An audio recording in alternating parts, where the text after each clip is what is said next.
from Eddie Hearn announcing the disappointing no-knockdown super fight to the Gypsy King having all the leverage in the boxing ring against the MMA fighter, here are the Tyson Fury versus Francis Ngannou new details leaked.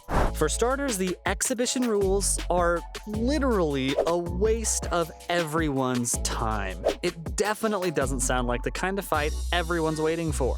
If you think about Ngannou, he's been after his boxing debut long enough now, but the UFC's favorite strategy is to lock their MMA fighters into contracts and stop them from trying out anything else without the promotion's permission. Clearly, it was a huge sticking point for the former UFC heavyweight champion who knocked the promotion out of the picture.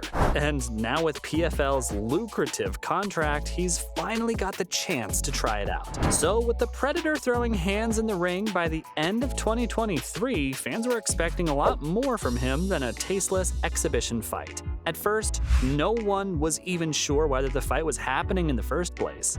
But Eddie Hearn confirmed that they're definitely gonna meet in the ring, but not under the same rules. If that's true, then you're about to see two of the best heavyweight fighters in the world go head-to-head into business on a PPV sparring session. If anything, it's a wasted opportunity, one that Ngannou fought for after his UFC exit. Not to mention, these two have been jawing at each other for years, only to end up in an exhibition fight.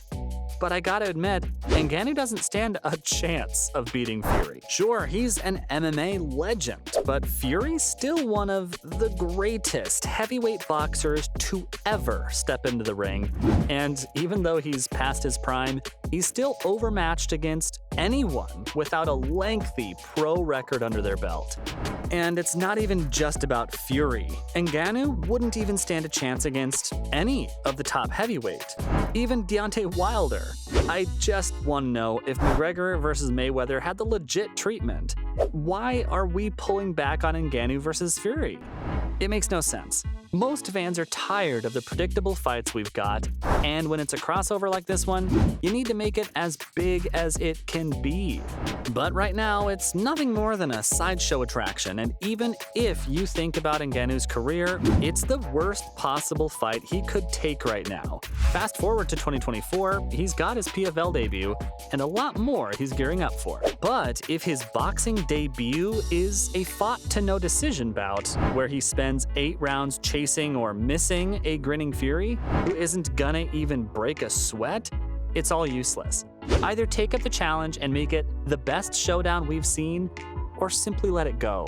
There's no use dragging this across the mud.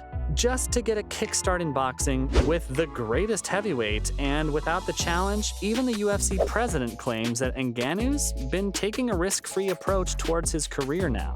He's missed out on the $8 million fight with Jon Jones when he had the chance, only to call him out a few months later after his UFC exit, when he knew there was zero chance of that happening. And instead of destroying the tough opponents he had lined up in the UFC, he resorted to easy wins in the PFL with a fancy title for PFL Africa. Sure, you could say he did all for his freedom and a career in boxing, but if he's trying to ditch the challenge right from the start, he's definitely avoiding all risks right now. Whether that's in MMA or boxing, he's not ready to step down and risk his rep, and without that, he's not going any higher. Unless he's in the ring with a couple of knockouts and an epic showdown against a Fury, Joshua, or Wilder. No one's gonna take him seriously in boxing, but let me tell you, the no-risk approach isn't one-sided. Fury's trying to hide behind his unbeatable record as much as Ngannou's hiding behind his rep. You see, the rules in place aren't just protecting Ngannou, but also Fury, as both fighters step out of their comfort zones, because when it comes to the Gypsy King, he's not letting anyone steal his leverage, which is exactly why he turned down the fight offer against Jon Jones, simply because he wasn't ready to step into a cage and face a humiliating defeat. Instead, he wants the MMA fighters with zero boxing experience to meet him in the ring. That way, he's got a competitive edge that'll have him destroy the MMA fighters, even if that's Jones or Fury. But that's not the only thing he's after. In fact, he's also known to be terrible with negotiations. I mean, are we forgetting how his negotiations went down with Alexander Usyk or even Anthony Joshua? At one point, he keeps throwing in unpredictable demands and insane ultimatums. And even when the opponent's team accepts it reluctantly, it's never enough for Fury. In fact, he keeps going on until he finally gets something to shift the blame on the other party. Right before he finally backs out, and even if he had his own reasons with Usyk and Joshua, which, let's be honest, weren't even valid to begin with, Ngannou doesn't have a good feeling about this either. Instead, the former heavyweight champion claims Fury's pretty good at bouncing around, but he doesn't exactly know why the Gypsy King does that anyway. Well, Ngannou, neither do we. Even though the two have been rumored to fight since 2020 with all the back and forth on social media, Fury isn't taking it seriously. And that's got Ngannou confused. At this point, Fury keeps holding up all the major fights, only to step back at the very last minute. So until I see a signed deal, I'm not gonna keep my hopes up.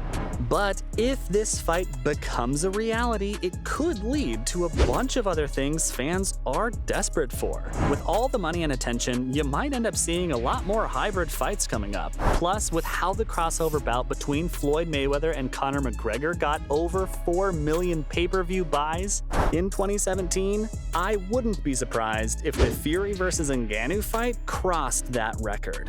Although the exhibition rules might be the only factor bringing down the PPVs.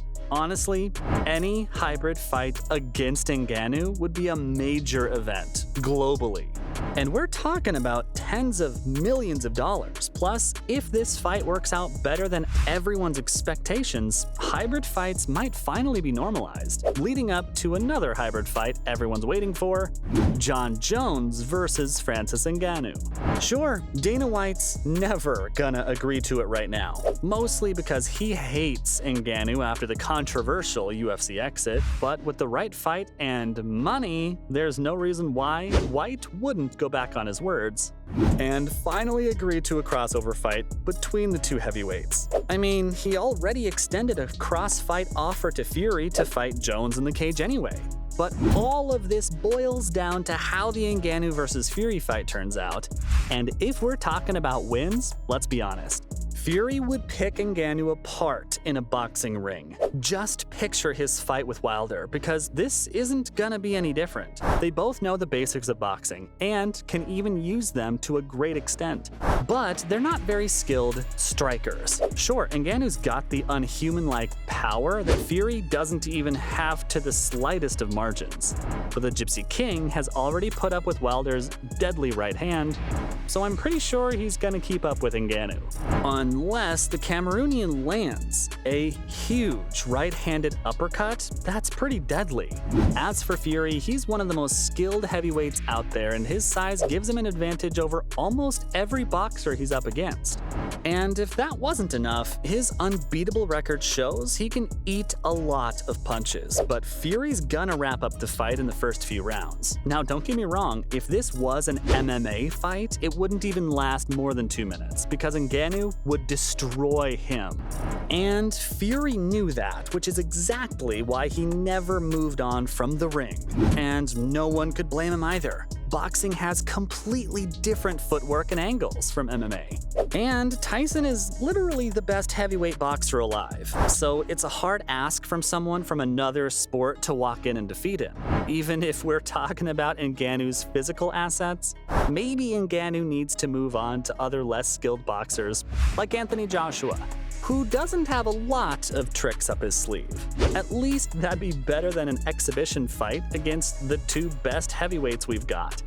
So there you have it, from the Gypsy King having all the leverage in the boxing ring against the MMA fighter, to Eddie Hearn announcing the disappointing, no knockdown super fight. Here are the Tyson Fury versus Francis Ngannou new details leaked.